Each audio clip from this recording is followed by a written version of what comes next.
presentamos 24 Noche.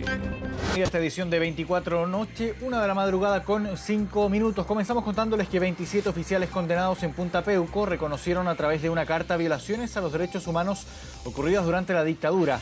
En una polémica misiva solicitaron beneficios para el eslabón más bajo de detenidos que hoy cumple condena, según ellos, por obedecer órdenes superiores.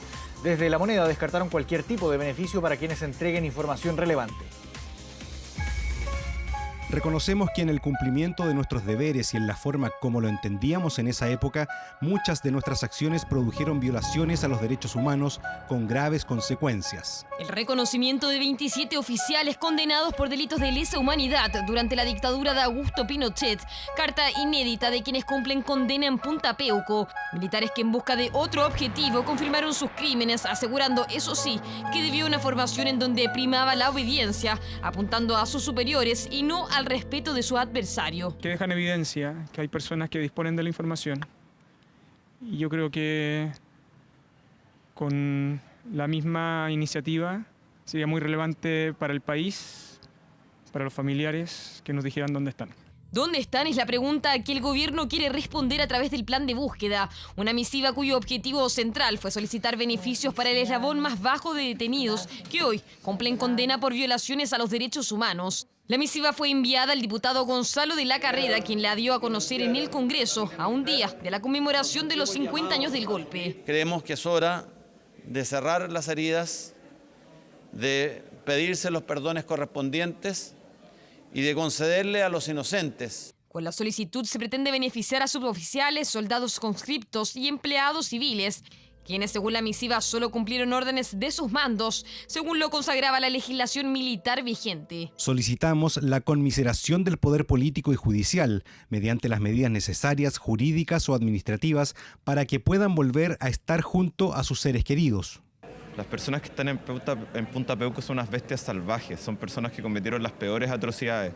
Y esa conmiseración que dicen no es nada más que querer evadir la justicia. Los jueces en nuestro país han ido al autor material más que a la responsabilidad del mando en estos últimos 50 años. Quizás los jueces podrían revisar eso. Es una verdadera provocación a la memoria de tantas familias que sufrieron.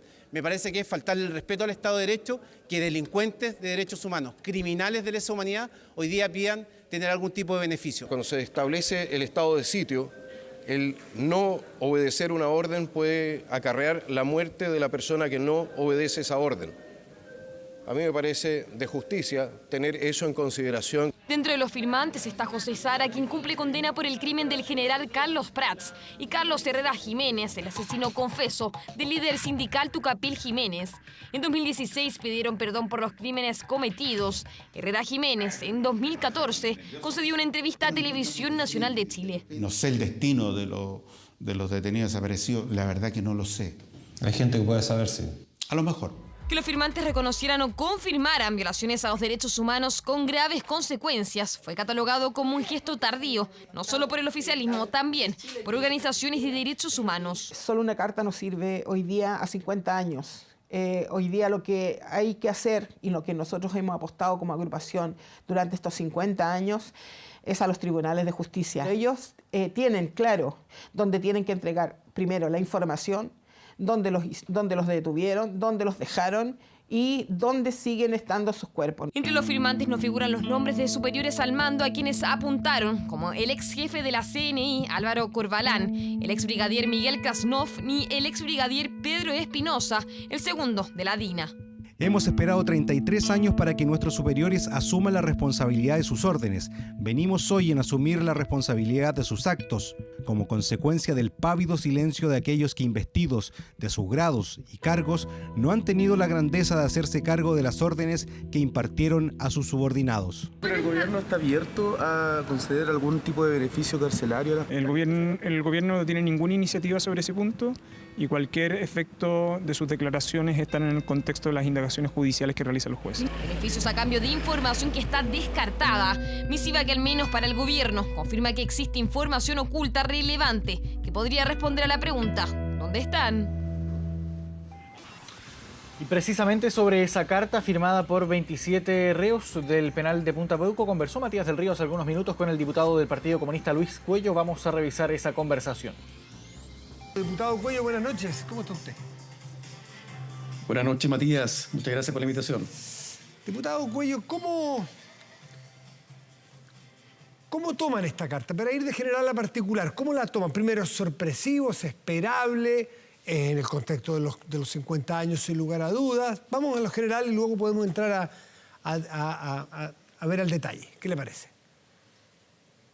Bueno, en general me parece una carta sorpresiva. Además, la forma en que se entrega, que sea leída por un diputado de ultraderecha, que claro, representa justamente el retroceso, que representa la reivindicación de los crímenes contra la humanidad, que representa la reivindicación de la dictadura militar.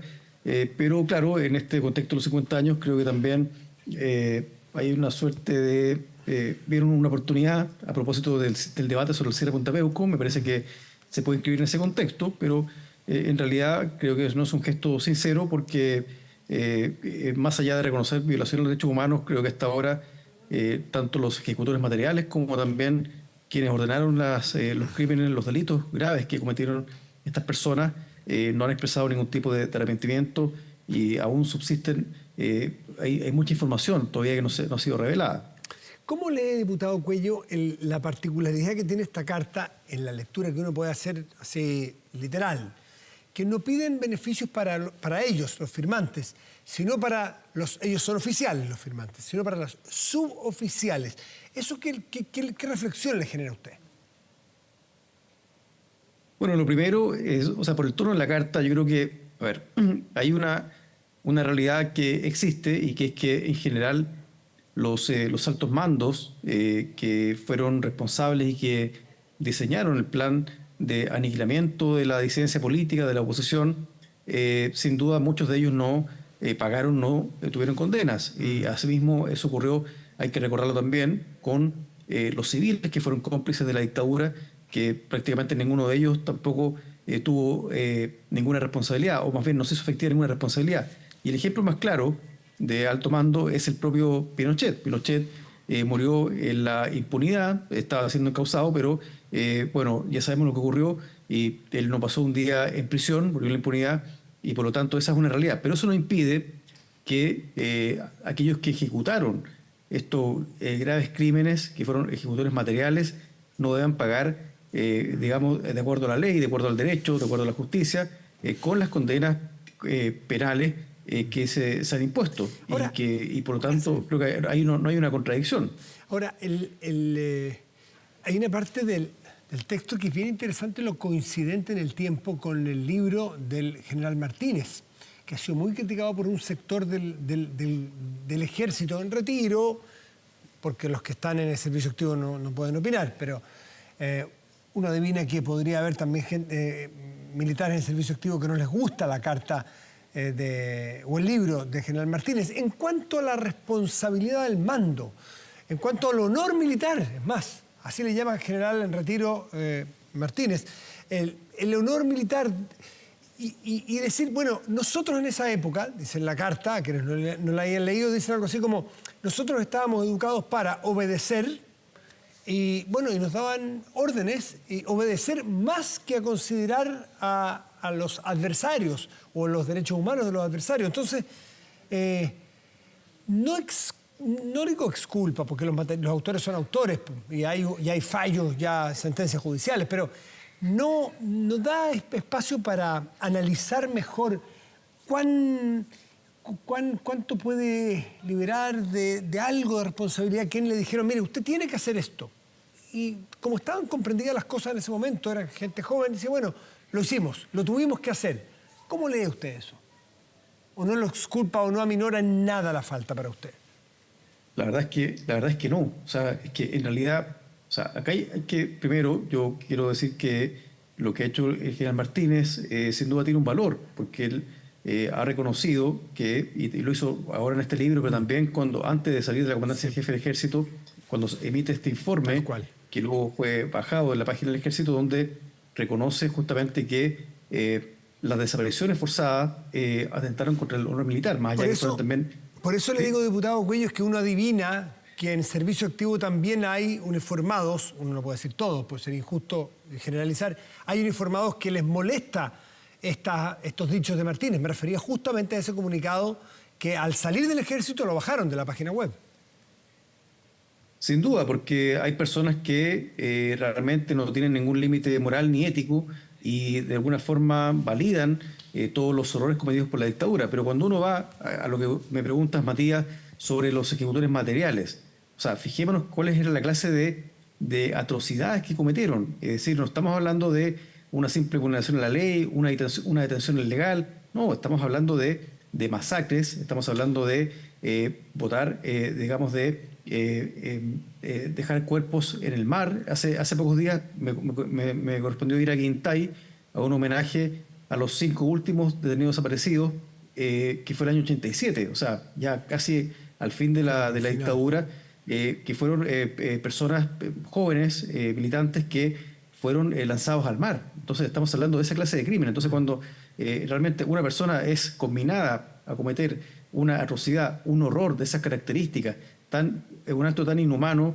creo que no hay justificación posible. ¿Y qué puede hacer? Más aún cuando estamos hablando de que se fueran repetidas en el tiempo, ¿no? ¿Y qué ocurren muchas agravantes. Sí, ¿qué podría hacer un militar?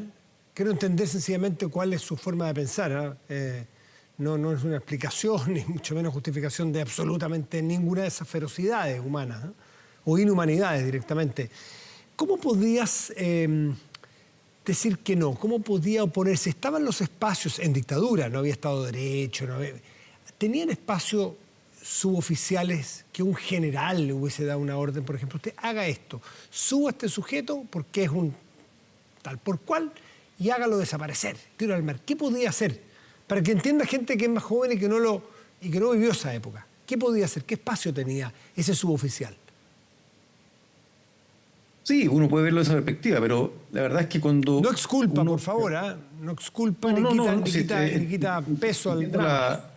Entiendo la pregunta, pero si uno revisa los listados, en realidad siempre se fueron repitiendo los nombres de aquellos que hicieron del horror su profesión. O sea, estamos hablando de gente que se dedicó profesionalmente a cometer delitos de lesa humanidad por largo tiempo. Es decir, creo que en definitiva acá no concurre ningún elemento que permita exculpar a estas personas, y más bien se están aprovechando una circunstancia, usando palabras que suenan muy compasivas, pero en realidad creo que estamos hablando de... uno puede perder la perspectiva de lo que hicieron, y tampoco puede perder la perspectiva del deber que tiene la sociedad, del deber que tiene la civilización de castigar estos delitos. Por algo estos delitos tienen una categoría especial en el derecho internacional y lo hace inamnistiable e imprescriptible. Y en consecuencia, creo que también esto puede haber alguna especie de oportunismo a propósito del debate sobre el cierre de Punta Peuco. Bueno, yo creo que tal vez vieron una oportunidad para plantear esta solicitud de compasión. Pero la verdad es que también hay que tener en cuenta que los pactos de silencio no han sido rotos. Sin duda que yo creo un poco, creo, además de la gravedad de los crímenes, de la inhumanidad de los delitos, también hay que tener presente que aún más de 1000 personas no han sido encontradas, y eso responde a que existen aún pactos de silencio que fueron celebrados, acordados entre los ejecutores, entre los mandos también, y por lo tanto creo que no tiene ninguna calidad moral para pedir compasión, habida cuenta de las consecuencias que esto trajo para muchísimas familias chilenas, que además fueron personas que fueron perseguidas, asesinadas, desaparecidas solamente por pensar distinto. Diputado Cuello, y quiero ir a quizás el centro noticioso de esta carta. Quería que nos descolgáramos antes del análisis para llegar aquí. Es novedoso que reconozcan que hay que cometieron violaciones a los derechos humanos. Han pasado 50 años, alguien dirá es tarde. Bueno, pero ¿hay ahí un avance en su juicio? ¿Eso podría reabrir eventualmente posibilidades de reconversar con estas personas o no estarán? A ver, primero contésteme qué le parece a usted que reconozcan y después vamos a otra cosa. Que reconozcan violaciones de derechos humanos. ¿Tiene algún valor? Me parece que es un gesto tardío e insuficiente. O sea, es tardío, llega 50 años después del golpe de Estado, pero también es insuficiente porque, reitero, o sea, acá hay mucha información que probablemente ellos podrían haber aportado y no lo hicieron o no lo han hecho. Ya. Y no en consecuencia... Si no estarán... Porque uno puede leer de muchas formas una carta, y uno puede leer entre líneas y puede intentar o adivinar o especular con qué quieren decir y por qué ahora. Entonces uno podría decir, no es porque no dieron nombres. Dicen que los superiores a los oficiales, o sea, oficiales de mayor graduación, les dieron las órdenes y que debieran cumplir con no dicen el honor militar, pero poner el pecho es su responsabilidad. Pero no nombran a ninguno de esos oficiales. Y tampoco dan información alguna del paradero de las personas que desaparecieron, o que están desaparecidas aún. ¿No habrá un espacio, no leen ustedes que habrá algún espacio que ellos quieran, más allá que se pueda o no? Y le pregunto si usted estaría dispuesto a negociar algo, por ejemplo, algún beneficio para determinados casos, si es que se entregan nombres o no hay ninguna opción. Y precisamente lo que plantea sobre las características genéricas vagas de la carta, al no señalar ningún nombre, demuestran que en realidad esto no se trata ni más ni menos que de una maniobra. Porque si fuera un gesto auténtico, sincero, que persiguiera un fin, como estos beneficios que están impetrando, que quieren impetrar, bueno, entregarían nombres de altos mandos, entregarían alguna clase de información, y por lo tanto creo que esto es una especie de jugarreta bastante cruel de estas personas, porque en definitiva todas esas omisiones demuestran y caracterizan la naturaleza de una maniobra para confundir a la gente, para confundir y lograr un beneficio que no merece. Ahora, calificar a esta altura las acciones, creo que la sociedad tiene bastante calificada, y la justicia y la sociedad tiene bastante calificada una acción de alguien que hace desaparecer a otro, ¿no es cierto? Entonces, en el sentido más práctico, no vamos a avanzar en la calificación de un ser humano que es capaz de torturar o matar o hacer desaparecer a otro. No vamos a avanzar mucho, que creo que hay bastante consenso en el mundo, por lo demás.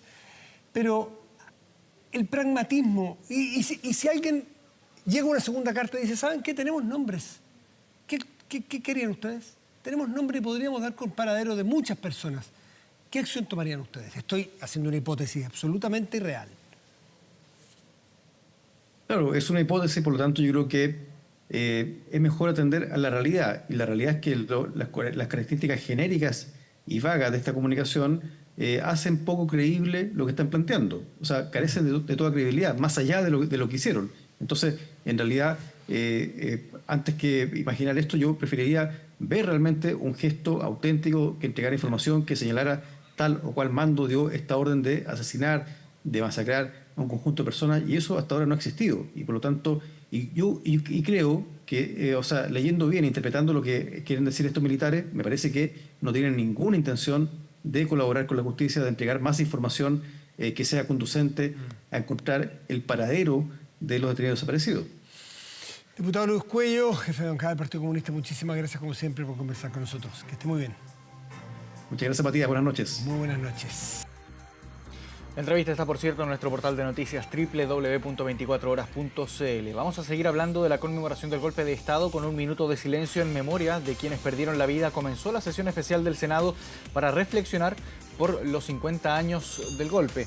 La cita estuvo marcada por la declaración transversal en nombre de la mesa de la Cámara Alta, a la que adhirieron desde el Partido Republicano hasta el Partido Comunista.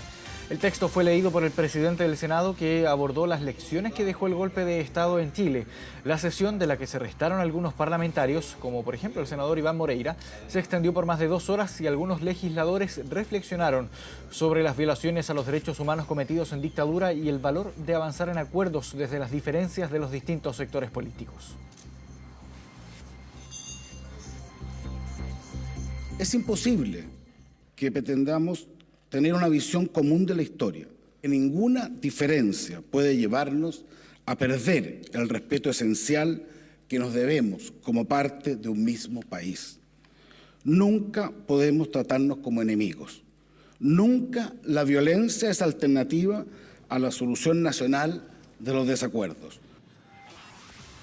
Locales comerciales completamente saqueados, 7 civiles y 14 carabineros lesionados es parte de lo que dejó la jornada del 11 de septiembre en el país. Una noche que estuvo marcada por el alto poder de fuego de encapuchados y delincuentes. De hecho, un camarógrafo de Mega recibió un proyectil en su pómulo derecho. Imágenes inéditas que vamos a revisar a continuación.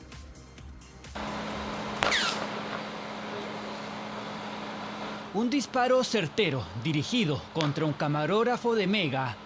Mientras estaba en el suelo, seguían las balas.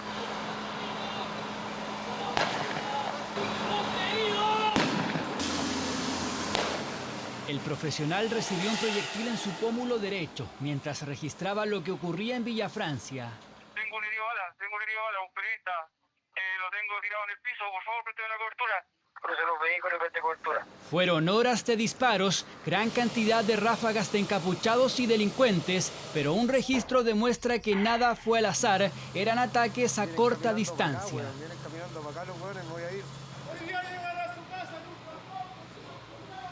Consideramos que este es un hecho gravísimo, queremos primero rechazarlo, enviar nuestra solidaridad al profesional de las comunicaciones, Javier Barría. Quiero informar desde ya que en el marco de este hecho el gobierno se va a querellar en contra de los responsables de este hecho gravísimo. El camarógrafo se encuentra fuera de riesgo vital. La jornada dejó en total a 8 civiles y 14 carabineros lesionados. Pero eso no fue todo, también hubo saqueos a locales comerciales.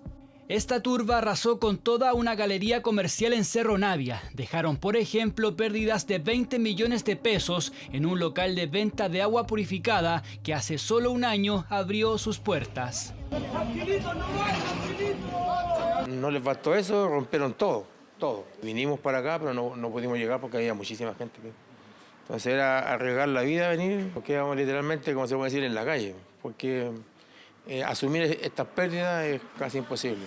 No solo él, son varios locatarios que piensan en cerrar. Habían instalado puertas blindadas, pero igual rompieron los accesos. Llegaron con herramientas, todo planificado. Algunos trabajadores incluso intentaron hablar con los saqueadores. A tratar de dialogar con ellos, de darles a entender que somos de acá de la comuna, que esto es un esfuerzo que nos ha costado mucho. Gritaban, no, chiquillos, esto no, porque son de aquí, son de la comuna, son nuestra gente, pero otros estaban como cegados pues, en querer vandalizar. Pero a pesar de las súplicas, se llevaron hasta las papas fritas y pollos de un local de comida. Cada persona que iba ingresando lo empujábamos y le decíamos, no, aquí no, váyanse para otro lado, ¿me entiendes? Y así. Pero fue angustiante. Lo que hicimos fue poner una barrera humana pues, prácticamente. En San Bernardo también hubo saqueos. Delincuentes entraron a la futura estación Hospital El Pino de la línea 2 del metro. Herramientas, pinturas y materiales de construcción fue parte de lo robado. Es un beneficio para todas las chilenas y chilenos que viven al sur de la región metropolitana y que esperan que esa estación de metro esté en funcionamiento, como digo, lo más pronto posible. Por tanto, estos hechos delictuales lo que hacen es retrasar las obras. El 90% de los hechos violentos, en tanto, ocurren en actividades no oficiales. Dicho eso, la contingencia del 11 de septiembre terminó con 108 personas detenidas a nivel nacional, aunque aún no hay capturados por el ataque al camarógrafo de Mega.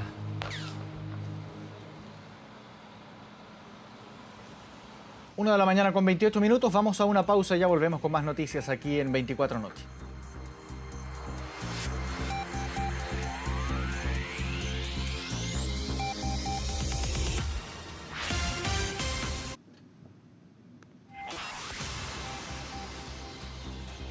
Estamos ya de regreso en 24 Noche, es la 1 de la mañana con 33 minutos. 2 socavones en menos de un mes tienen en la mira a las construcciones autorizadas en suelo dunar.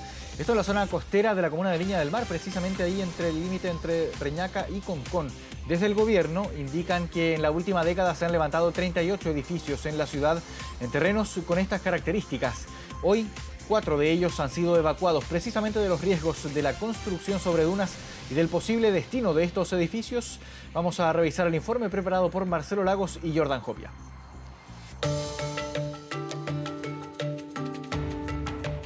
Aquí, en las dunas de Concón, el santuario de la naturaleza. Esta arena es la misma donde se localizan estos edificios. ¿Cuál es la diferencia? La pregunta no es al azar, es que sobre este tipo de suelo se han levantado grandes torres habitacionales, edificios que hoy están en riesgo a causa no de uno, sino de 2 socavones. Manteniendo la distancia y tomando los resguardos junto al geógrafo Marcelo Lagos, recorrimos la zona para hablar con expertos y con quienes por años levantaron las alarmas de que algo como esto podría pasar. Lo que pasó con el socavón y lo que pasó con la depredación inmobiliaria, paradojalmente algo que advertimos hace 10 años y particularmente el año 2019 cuando logramos fallos y jurisprudencia de la Corte Suprema que establecen que no solamente no se puede construir sobre el campo dunar de Concón, sino que alrededor, en una zona llamada de amortiguación. Sabido es que las dunas son uno de los peores suelos para construir, pero con ciencia, tecnología y conocimiento se puede. El resultado lo tenemos aquí. Sin embargo, el hecho que podamos realmente justifica y nos permite hacerlo. El agua es un detonante de procesos. Hoy día ha generado grandes socavones aquí en las dunas de Concón. El agua viene para quedarse. En un contexto de emergencia climática, las lluvias concentradas en poco tiempo volverán a afectarlas. ¿Será el momento de reflexionar al respecto? Es que si la primera vez falló el colector de aguas del Ministerio de Obras Públicas, en esta oportunidad todo apunta a que las obras de mitigación no fueron suficientes para hacer frente a un nuevo sistema frontal, donde cayeron 8 milímetros en media hora, algo así como todo lo que llovió en septiembre del año pasado en este lugar. Los suelos los conocemos como partículas de diferentes tamaños y esas partículas están en contacto entre ellas y además hay espacios entre esas partículas y esos espacios entre partículas que pueden tener aire o agua se llenan permanentemente con agua y además un agua que está circulando. Lo que va a pasar es un fenómeno de remoción interna del material, entonces va a empezar a arrastrar partículas y eso cada vez va a empezar a ser mayor hasta que se genera el movimiento en masa, que fue lo que ocurre acá. Una pregunta que podemos hacernos ¿es sorprendente que hoy día, con el nivel de alteración que tiene nuestro clima, llueva de forma concentrada en poco tiempo en las dunas de Concón? ¿Nadie lo vio venir? ¿Es algo sorpresivo? Evidentemente que no. Las cosas hace mucho tiempo que están cambiando y claramente hoy día existen otros procesos, particularmente hidrometeorológicos, que deben ser considerados en el habitar.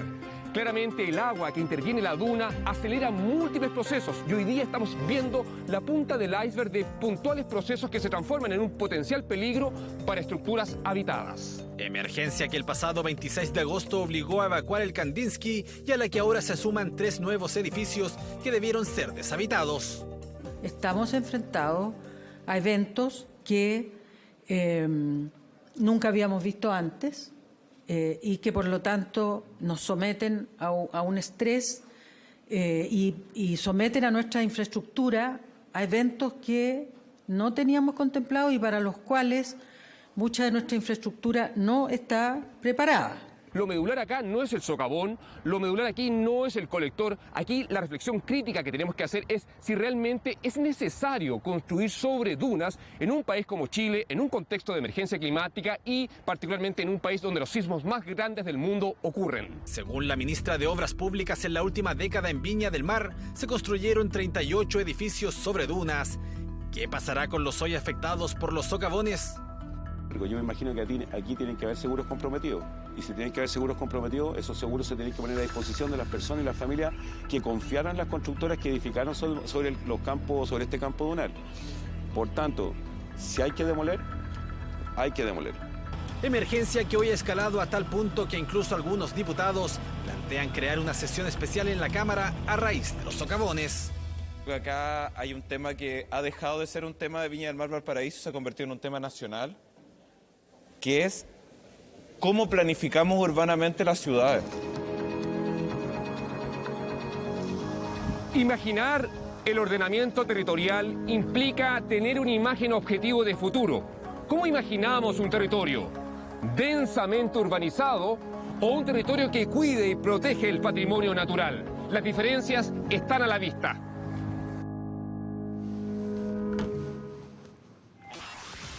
Vamos ahora un poco más al sur. Tras casi 25 años operando, la celulosa Arauco, una de las más importantes fuentes laborales para Licanten, anunció el cierre indefinido de sus operaciones por los problemas que están asociados a la crisis climática. De esta forma, la comuna sufre un nuevo golpe tras los daños que dejaron las inundaciones. Vamos con José Ignacio Atenas, que nos va a contar los detalles. José Ignacio, ¿cómo estás?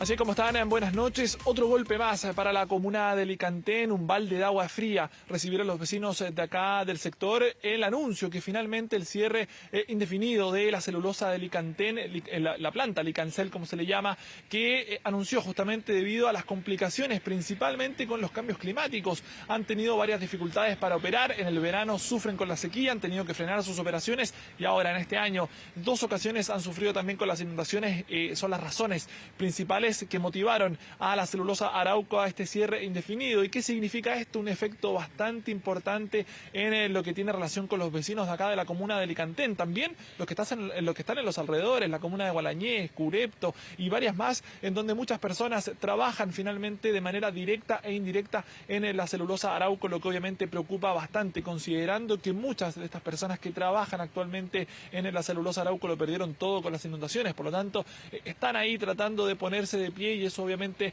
ha perjudicado bastante el ánimo de varios vecinos, con lo que hemos podido conversar acá recorriendo distintos puntos de la comuna de Licantén, una zona que ya se comienza a levantar, ya volvió la luz, ya volvió el agua, pero obviamente estos son de alguna manera tropezones que les complica y les afecta bastante a una zona que ha estado muy afectada en el último tiempo. Tenemos declaraciones de vecinos que justamente nos hablaron respecto de cómo están viendo la situación, cómo la están viviendo, considerando que varias personas dependen finalmente de esta celulosa Arauco, y esto fue lo que nos dijeron. Era la guinda de la torta. La verdad es que nos tomó muy de sorpresa. Fue un golpe fuerte que nos afecta a todas las familias que quedan cesantes. Ya nos veníamos visto afectados con las inundaciones. Ahí veíamos entonces un efecto bastante importante en los vecinos de acá de la comuna por todo lo que representa la celulosa Arauco. Hay que considerar que da puestos de trabajo y también la economía de acá de este sector depende mucho por las personas que incluso vienen desde afuera a trabajar a la celulosa Arauco y que arriendan, por ejemplo, las cabañas o que consumen a diario en los distintos locales que hay acá en el comercio, y eso obviamente ha perjudicado o va a perjudicar más bien a los distintos puntos acá del comercio y de la economía de la comuna de Licantén. De hecho, según los propios vecinos, cerca del 40% de la economía de Licantén se vería afectada. Son más de 1000 personas las que están detrás de este cierre de la celulosa Arauco y eso obviamente mantiene la preocupación. Conversamos con la celulosa Arauco, que entregó detalles, y también con autoridades del gobierno y parlamentarios que hablaron justamente de lo que se está viviendo en torno a este cierre ya indefinido de la celulosa, que se ha visto afectado principalmente por los cambios climatológicos, y esto fue lo que nos dijeron. El déficit de materia prima, de madera, producto de los incendios que han afectado al centro-sur de Chile en los últimos años y que, junto con la falta de incentivos para la reforestación, ponen una duda y una incerteza respecto del futuro de esta operación. Tenemos que hacernos cargo desde el gobierno regional, nos ponemos a disposición de trabajar con las familias, de trabajar también con Arauco. Necesitamos de forma urgente que el gobierno presente un plan de reactivación productiva para la comuna. Necesitamos saber qué se va a hacer en los próximos meses para que Licantén no se vuelva a inundar y de qué manera vamos a enfrentar el impacto económico. Otro golpe más entonces para la comuna de Licantén, que ahora se lamenta por el cierre de una de las fuentes laborales más importantes de acá de la comuna. Hasta el momento la información que manejan los trabajadores es que al menos hasta fines de septiembre trabajarían acá en la celulosa Arauco, y a la expectativa a ver qué va a pasar en los próximos meses respecto a lo que es el ingreso laboral de varias familias de acá de la comuna de Licantén. Gracias, José Ignacio, por este informe desde la región del Maule. Que estés muy bien. Y nos vamos ahora hasta la región de Coquimbo. 15 años en la cárcel deberá pasar el capitán del ejército José Faúndez por la muerte del estudiante ecuatoriano Romario Veloz. Todo esto en medio del estallido social. El Tribunal Oral de La Serena condenó también a otros 3 miembros de la institución.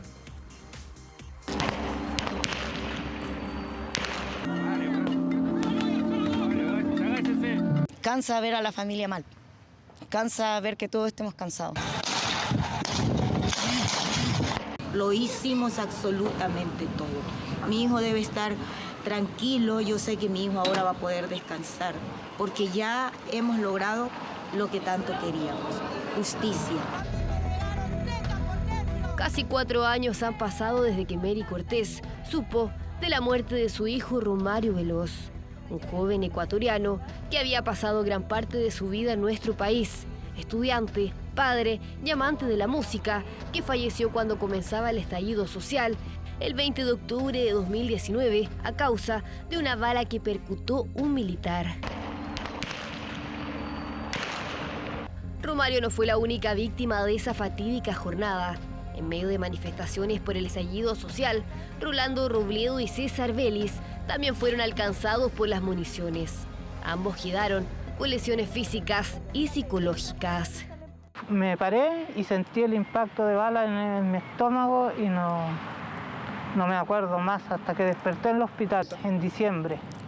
Yo no puedo caminar solo. Damos inicio al juicio. Después de 3 años de investigación, 20 días de juicio y diversas pruebas balísticas, testimoniales y audiovisuales, el Tribunal Oral en lo Penal de La Serena condenó a 15 años de cárcel al capitán José Faúndez por violencia innecesaria con resultado de muerte. Él fue quien dio la orden de disparar aquella tarde de octubre. Le consulto, el día 20 de octubre del año 2019, ¿algún comandante de escuadra le manifestó algún problema con la munición? No. ¿Y algún comandante de sección? No. Misma pregunta, ¿algún comandante de escuadra le manifestó algún inconveniente con la orden o el entendimiento de la orden de que sí o no se iba a disparar fuego? ¿Alguien le manifestó que no entendía esa orden? No. Carlos Robledo, quien disparó a Romario y le provocó la muerte, fue sentenciado a 10 años de prisión, mientras que los soldados Milovan Rojas y José Arenas a 5 años cada uno por las heridas provocadas a los sobrevivientes. Hace justicia material, creemos, en relación a los sucesos y permitirá dar un cierre y quizás una señal de que no pueden utilizarse armas letales en el control de orden público. Es tolerable que detengan a los que vandalizan, es tolerable que detengan a los violentos, pero no es tolerable que el ejército le dispare a la población. Nos parece que es un mínimo de justicia para las víctimas, eso sí. Parece que el hecho de que se reconozca que esto fue un acto injustificado en contra de las víctimas. Gracias, Dios mío, gracias por... Ella incluso llegó a La Moneda y cruzó fronteras para exigir justicia por su hijo Romario. Con esta sentencia, la incansable lucha de esta madre da un paso importante. Haya hecho lo que haya hecho, nada me va a devolver la vida de mi amado hijo Romario Veloz. Así se cierra momentáneamente uno de los capítulos más polémicos y mediáticos sobre el estallido social que vivió nuestro país en el año 2019. Vamos a cambiar de tema. La Corte Suprema ordenó bloquear las casas de apuestas en línea tras considerar estos sitios como ilegales. El máximo tribunal acogió el recurso de protección presentado por la Polla Chilena de Beneficencia, que solicitaba terminar con esta actividad anteriormente, de acuerdo a este recurso presentado. Por unanimidad, la tercera sala de la Corte determinó que estos sitios no se encuentran autorizados por la legislación actual, restringiendo de esta forma el acceso a estas plataformas en línea. La resolución se da a conocer a días del anuncio de la Asociación Nacional de Fútbol Profesional de presentar un recurso de protección ante la demanda de terminar con estas empresas que promueven las apuestas deportivas en el país.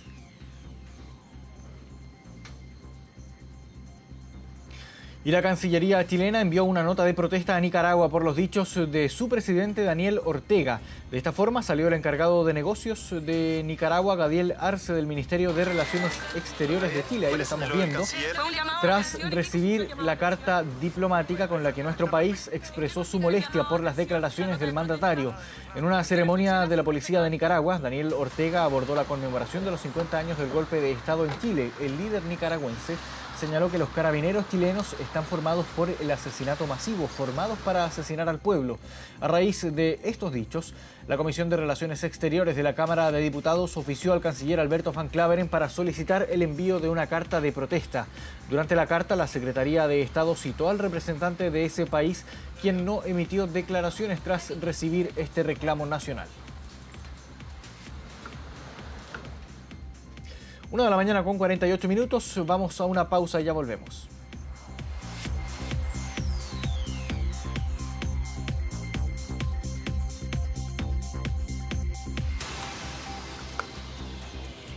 Ya estamos de regreso con las noticias aquí en 24 Noche, 1 de la mañana con 54 minutos. Vamos de inmediato a las calles de Santiago con Jan Yaquetti, que nos va a contar las noticias policiales ocurridas en estas últimas horas. ¿Cómo estás, Jan? Muy buenas noches. Hola, buenas noches, Marcos. Con harto frío, una noche muy helada aquí en la región metropolitana, 8 grados apenas.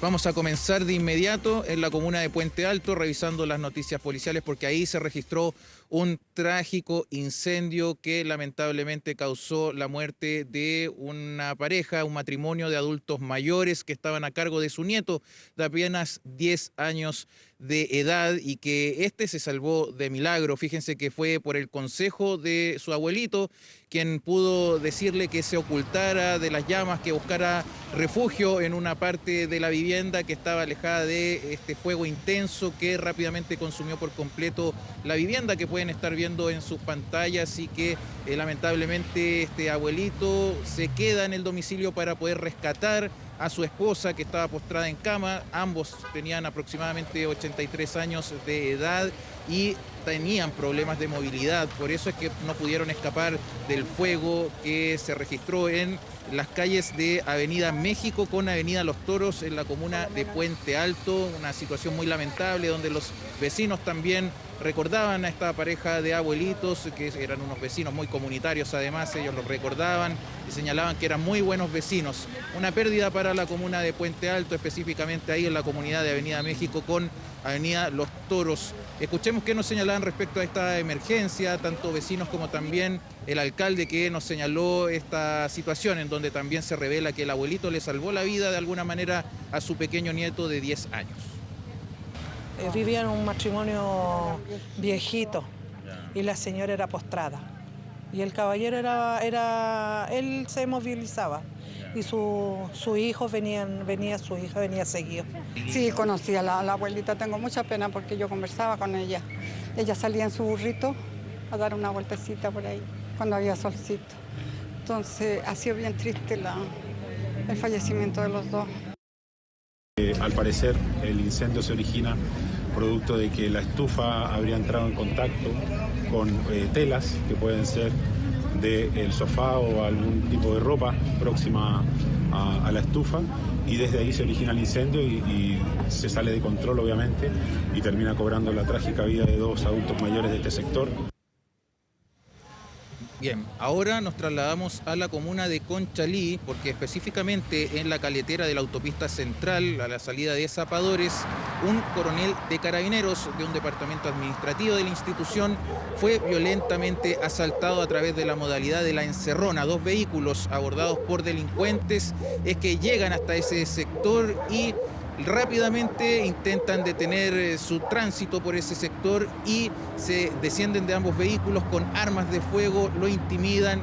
El carabinero, este coronel de carabineros, intenta escapar, sin embargo, al estar todas sus vías de escape tapadas por estos vehículos, es que rápidamente utiliza su arma de servicio para repeler el actuar de estos individuos que lamentablemente pudieron darse a la fuga. Sin embargo, percutó varios disparos este funcionario uniformado y él estaba saliendo de su turno de trabajo. Se cree, y la hipótesis es que estaba siendo seguido por estos individuos y finalmente ahí es cuando lo abordan. Lamentablemente, en todo este hecho, cuando él dispara su arma, es que los sujetos lo embisten con los vehículos y ahí es cuando resulta lesionado en una de sus rodillas, y además sabemos que también recibió un golpe en su cabeza luego de caer al piso después de ser atropellado. Una situación bastante preocupante. Él debió ser derivado al Hospital Institucional de Carabineros para ser atendido, donde su estado de salud aún es reservado. Escuchemos qué nos señalaba Carabineros sobre este caso policial. El método que utilizan es el que comúnmente se conoce como el tipo encerrona.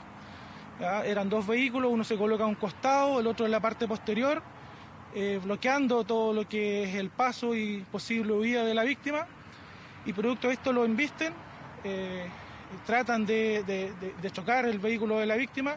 No obstante, como lo dije, la rápida reacción y al hacer uso legal de su arma de fuego, se frustra todo lo que es el robo. El último antecedente que se sabe, de hecho Carabineros lo está indagando, es que en Quilicura encontraron uno de los vehículos y aparentemente estaría vinculado a esta encerrona que fue frustrada por este coronel de Carabineros. Sin embargo, nosotros estaremos muy atentos a cómo evoluciona toda esta información. Marco. Gracias, Jan. Quedamos en contacto. Buenas noches. Buenas noches. Internacional.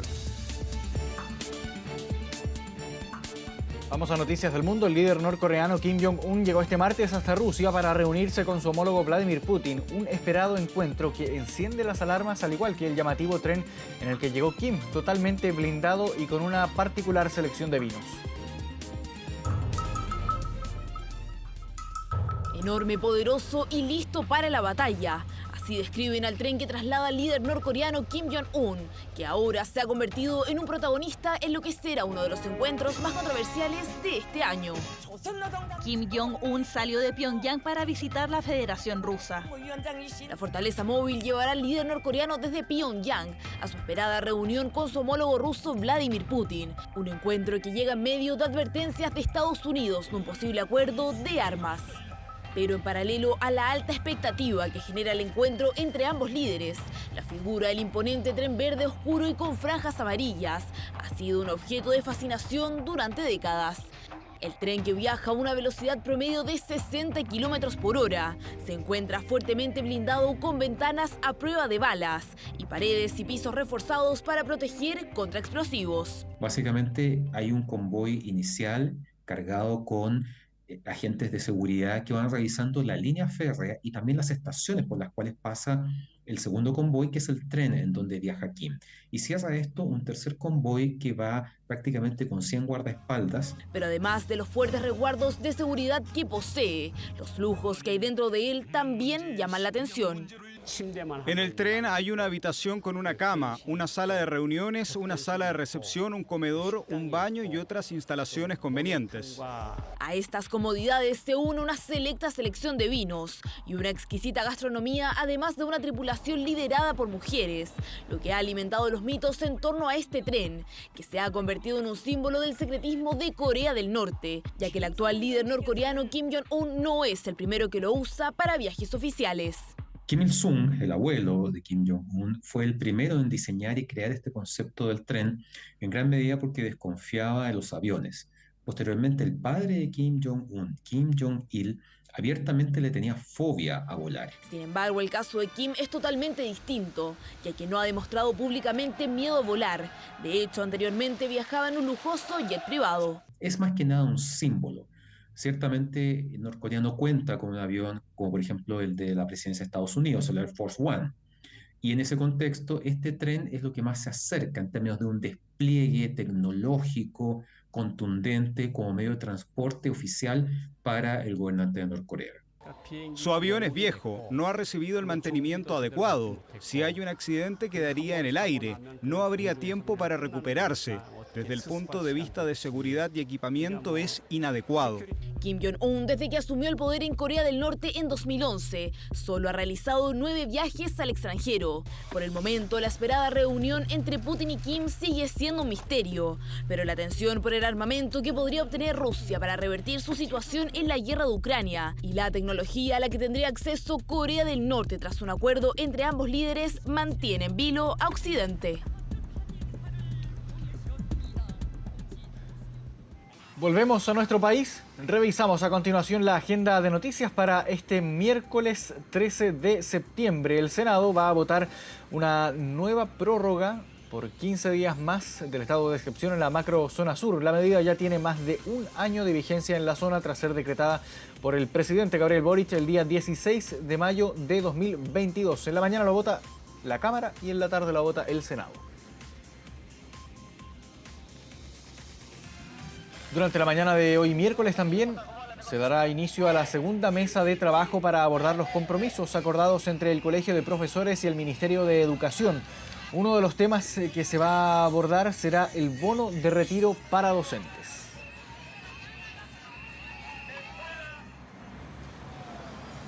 Y también a mediodía de hoy miércoles, las autoridades encabezadas por el ministro de Agricultura, Esteban Valenzuela, van a dar a conocer los precios de los productos más demandados por los consumidores durante las fiestas patrias. Esto con el objeto de conocer cuánto podría costar una canasta 18era para 4 personas.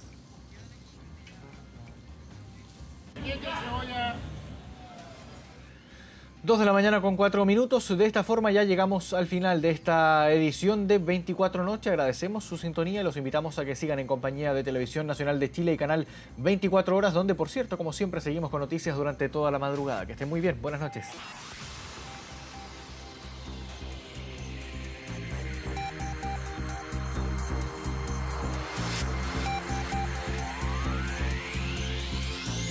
Hemos presentado 24 Noche.